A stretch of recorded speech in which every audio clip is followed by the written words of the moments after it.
කුරුණෑගල දිස්ත්‍රික්කයේ පොල්ගහවෙල ආසනයේ රමිත් දුනුසිංහ මැතිතුමන්. නීතිඥ රමිත් දුනුසිංහ මැතිතුමන්.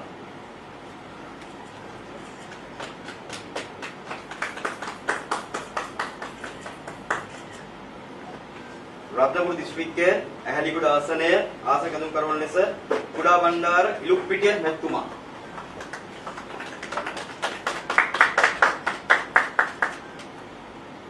මම කුඩා බණ්ඩාර ඉලුක්පිටිය මම අද ඇත්තටමපත් උනේ ඇහැලියගොඩ කැඳවුම් කරු හැටියට.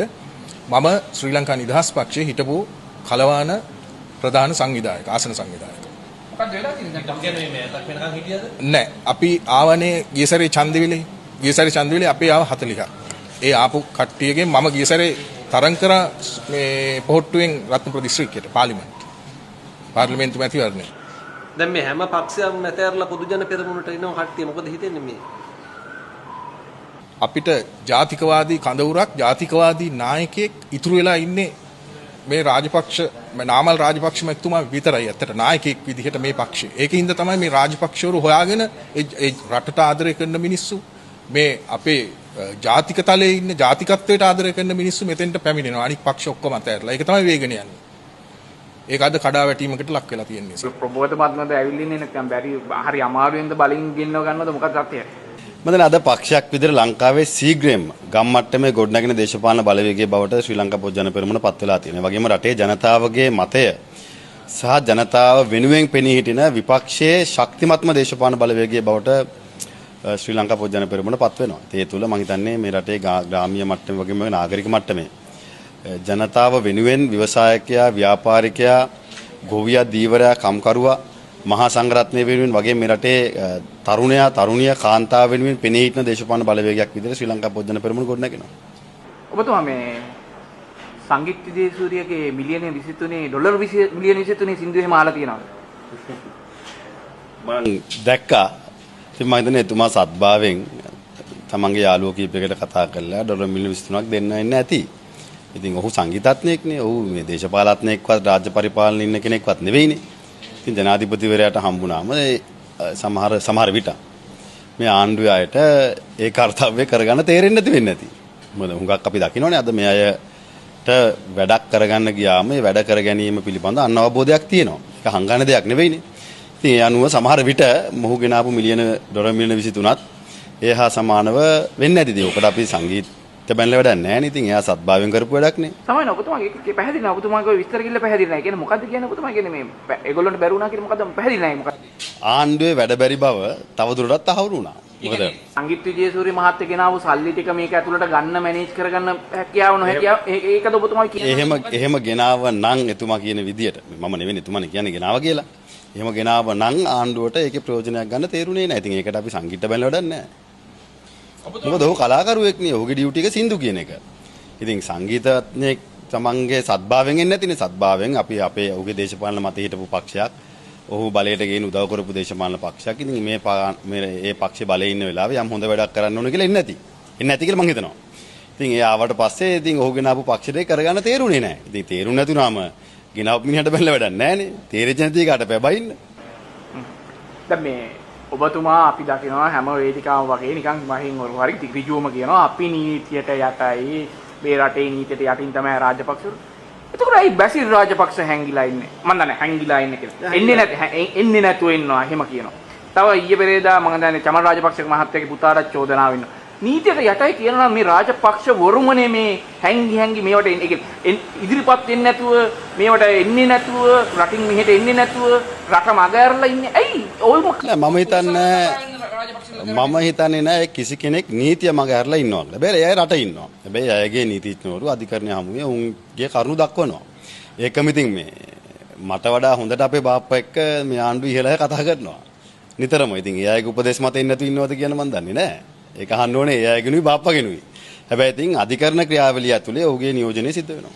ඒ කියන්නේ ඔබතුමා ඔය කිව්ව කතාවත් එක්ක දැන් අපි දැක්කනේ මහින්ද රාජපක්ෂ මහත්තයා ගෙන්නවා අල්ලසක. දැන් ඔය ගිය දෙන විදියට ඔය කතාව යනකොට පොඩි වෙන කතාවක් නේ. දැන් මහින්ද රාජපක්ෂ මහත්තයා ගෙනල්ලා ඒ රැල්ල හැමෝම නැති කරා. මහින්ද රාජපක්ෂ මහත්තයා නොගෙන්න මහින්ද රාජපක්ෂ හොරා කිව්වනම් ටික දවසක් ඕක ඇදගෙන යන්න තිබුණා. දැන් ඒ වරද්ද කරගන්නකන් නැති වෙයි කියලා ඔබතුමා ඔය කියන කතාවෙන් තේරෙන්නේ. මේ අයට මහින්ද රාජපක්ෂ එක්ක ප්‍රශ්නයක් තියෙනවා. සහ ඌට අපි දකින්නවානේ මේ මාසෙ වෙනකොට මහින්ද රාජපක්ෂ හෝ ගෝඨාභය රාජපක්ෂ හෝ රාජපක්ෂවරයෙක් අධිකරණයට එන්න වෙනවා. පොලිසියේ කටයුතු ක්‍රියාත්මක කරන එක හැම අවුරුද්දම තියෙන දෙයක්. මොකද එක පැත්තකින් ඩයස්පෝරාවට අවශ්‍ය දේත් මේ ආණ්ඩුව කරන්න එපයි. හැබැයි ඉතින් අනිත් පැත්තෙන් මොවුන්ගේ නීතියට අවනත වීම පිළිබඳව අද සමාජය දන්නවා. දැන් ගල්ලංගුරු ගෙනාපු අය. දැන් අලුතෙන් ගෙනාපු නැවත් බාලයිනේ. කන්ටේනර් 323 පන්නපු අය. අර කුඩු කන්ටේනර් දෙක. අර නුවරඑළිය අයිස් ෆැක්ටරිය. ඉතින් ආණ්ඩුවට හිතවත් ආණ්ඩුවට අවශ්‍ය ආණ්ඩුවට පෝෂණය කරන්න ඕනේ සංවිධානාත්මක අපරාධකරුවෝ නිදල්ලේ හැසිරෙනවා. ඒ වගේම තමයි ඔවුන් ආණ්ඩුවට හිතවත් ආණ්ඩුව පෝෂණය කරන සංවිධානාත්මක අපරාධකරුවන්ට විරුද්ධව ඉන්න එක ආණ්ඩුව හැප්පෙනවා. තවත් පැත්තකින් ඉතින් ආණ්ඩුවේ තියෙන සියලුම දැන් අර හැකර්ලා ඇවිල්ලා උස්සන් ගිලා තියෙන්නේ. දැන් නුවරඑළියේ තැපැල් ගොඩනැගිල්ලේ සංඥා කුල්නත් අකුණු සන්නායකයත් දැන් අතුරුදහන් වෙලා කියලා මම දැක්ක සමාජ මාධ්‍ය සහ මාධ්‍ය වාර්තා වෙනවා. ඉතින් මේකෙන්ම පැහැදිලිනේ ආණ්ඩුව නීතිය ක්‍රියාත්මක කරන ආකාරය පිළිබඳව. ආණ්ඩුවට සපෝට් එක දෙන සෙට් එකේ ඔබතුමා නැද්ද? නැත්නම් ඔබතුමා විපක්ෂ නායක තනතුර දැනීම සඳහා සූදානම් වෙනද මොකද? මම ජනතාවගේ පැත්තේ ඉන්නේ. ආණ්ඩුවේ පැත්තෙත් නෙවෙයි විපක්ෂ නායකගේ පැත්තෙත් නෙවෙයි. මෙරටේ ජනතාව එක්ක මම දේශපාලනය කරනවා. ඉතින් ජනතාව එක්ක අපි දේශපාලනය කරනකොට ජනතාවගේ අවශ්‍යතාවයන් වෙනුවෙන් අපි පෙනී හිටිනවා. ඉතින් ඒ වෙනුවෙන් පෙනී හිටින්න අපි බය නැහැ. ආණ්ඩුවත් ඒක තේරුම් ගන්න ඕනේ. ආණ්ඩුව මේ පණිවිඩය තේරුම් ගන්න ඕනේ. ආණ්ඩුව හිතනවා නම් මේ දශක ගණනාවකට ආණ්ඩුව වැටෙන්නේ නැහැ කියලා ආණ්ඩුව මතක තියාගන්න ඕනේ. ඔබ මේ රටේ සංස්කෘතියට, ආගමට, දහමට, මේ රටේ නීතියට, මේ රටේ අධිකරණ පද්ධතියට, මේ රටේ රාජ්‍ය සේවයට, රණවිරුවට, පොලිසියට ඒ කරන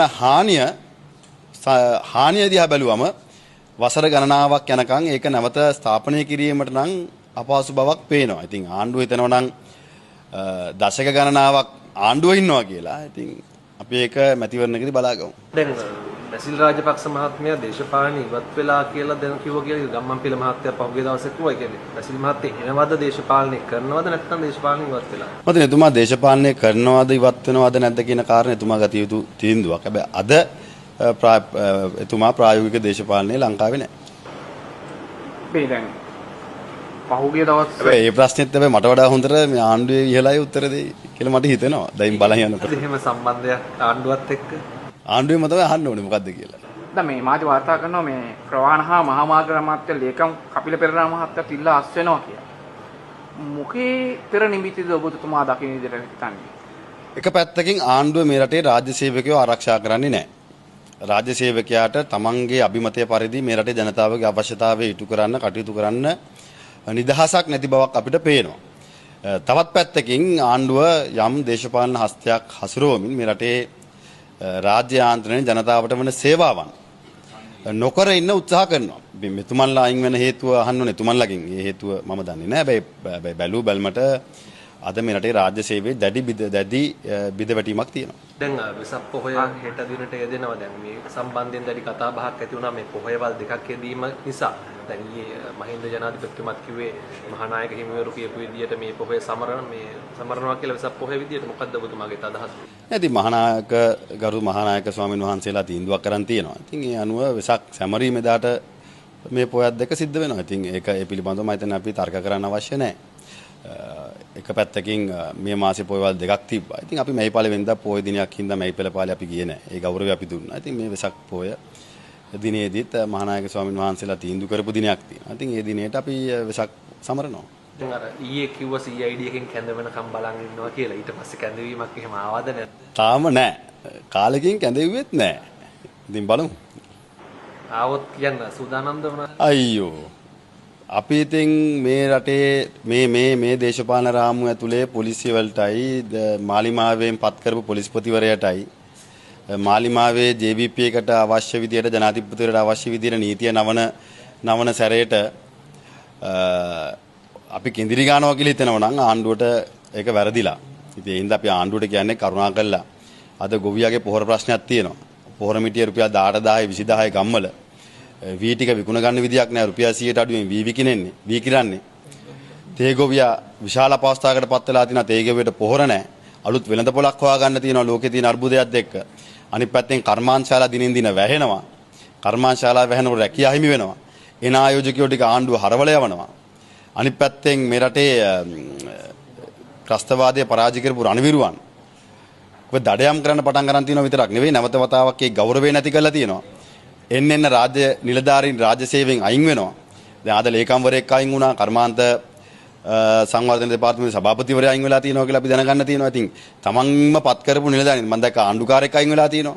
නිලධාරීන් එන්න අස් වෙනවා. ඉතින් මේ ප්‍රශ්න වලට වඩා ලොකු ගිනන් නාම රාජපක්ෂව ගෙනල්ලා ප්‍රශ්න කරන එක ආණ්ඩුවේ දේශපාලන අවස්ථාව ඉටු කරගන්න ඒකේ ආණ්ඩුවේ කැමැත්ත. පොත් වැඩ කරා. දැන් ඇයි සමජනනරයට මොකද්ද වෙලා තියෙන්නේ? බලවේගයෙන් පොලිමට එනවා පොදු ජන පෙරමුණට. ඔව්. මොකද්ද මට හිතෙනවා මම මෙච්චර කාලයක් හිටියා යුනිප් එකේ හිටියා සජපෙත් හිටියා. නමුත් දැන් තෝරගන්න ඕන නායකයා නාම රාජපක්ෂ පෙත්තුමා කියලා මට හිතුණා. ඒ කියන්නේ සජිත් ෆේල්ද? අනාගතයක් නෑ වගේ. මට එහෙම හිතෙනවා. මට නිකන් එහෙම හිතෙනවා. ඒ කියන්නේ මේ ඉඳලා වැඩක් නෑ වගේ දෙක ඔබතුමා මේ ආයි නිකන් ඒක කියන්නේ නිකන් ආයි නිකන් පාක්ෂිකයන්ට මොකද්ද කියන්න තියෙන්නේ? පාක්ෂිකයන්ට මට කියන්න තියෙන්නේ ජන බලවේග වෙන්න පුළුවන් එක්සත් ජාතික පක්ෂ වෙන්න පුළුවන් පාක්ෂිකයන්ට මොකද්ද කියන්න තියෙන්නේ? මට කියන්න තියෙන්නේ එක්සත් ජාතික පක්ෂයේ සජිපේ පාක්ෂිකයන්ටත් සියලු දෙනාටම